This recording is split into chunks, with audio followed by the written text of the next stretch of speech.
You sit in your seat, read Joe Biden's staff prepared card today. You sit in your seat. Apparently, Ron Klain was worried Biden was going to sit in someone else's seats. They put it in all caps. You sit in your seat. All right. Thank you, Mr. President. Well, the January 6th committee is investigating an insurrection in Washington, the insurrection. But what's interesting is there's been no investigation of any kind into an actual insurrection that happened 2 years ago in May of 2020. A mob set fire to a historic Episcopal church right outside the White House, and they injured more than 60 Secret Service officers as they tried to storm the White House grounds. Now, Donald Trump was inside, so the media applauded it, and so the siege of the White House continued all month. On June 22nd of 2020, that was 2 years ago this week, the mob tried to tear down the Andrew Jackson statue in Lafayette Square, right in front of the White House. Do you remember this? No one else seems to. Here's the footage. What do we want? Justice! What do we want it now? What do we want? Justice! What do we want it now?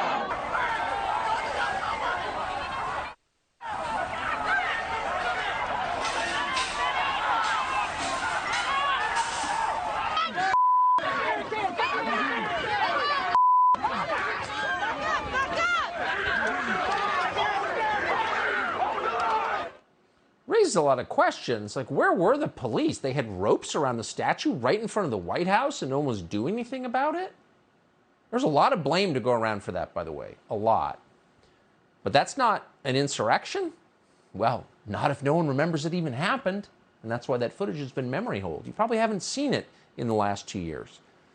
That's because what's happening in Congress right now is not about an insurrection, it's about using the mechanics of the federal government, which you pay for, especially the intel and law enforcement agencies, to crush and silence anyone who opposes the Democratic Party, Joe Biden.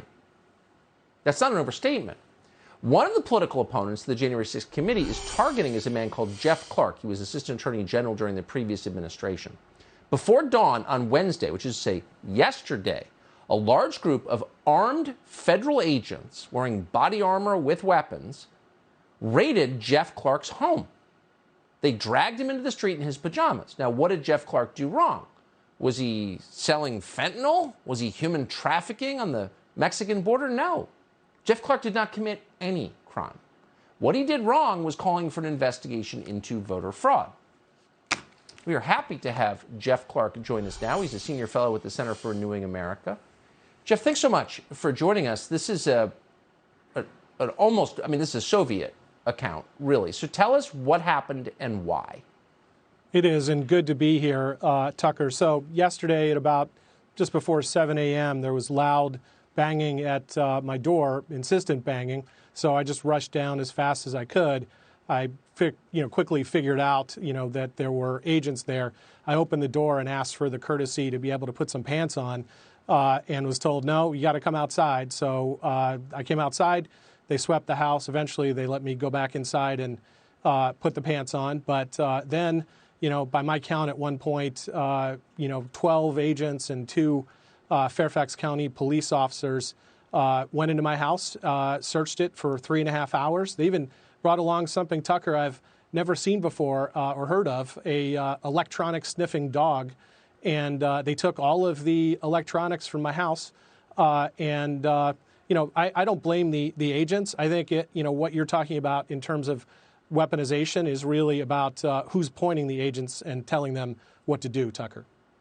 So Peter Strzok, who worked at the FBI, is effectively a criminal, in my view, never really punished, sent out a tweet today mocking you and gloating over the fact that the Biden administration stole your cell phone and will now be reading all of your private messages. I mean, at what point can we say the Department of Justice, where you once served, is a political instrument? It's completely out of control.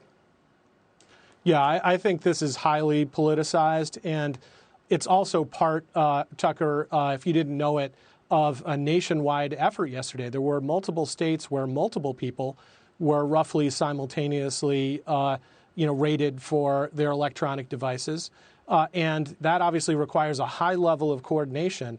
And look, with the hearing that was pointed at me and targeting me today, with the special audience member of Sean Penn, so this is Hollywood, the very next day, it looks highly coincidental. And Tucker, I just don't believe in coincidences.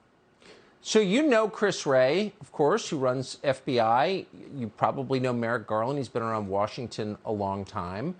Both of them have decided to pervert and corrupt our most basic institutions on behalf of Joe Biden. Did you think they were capable of doing that when you worked there?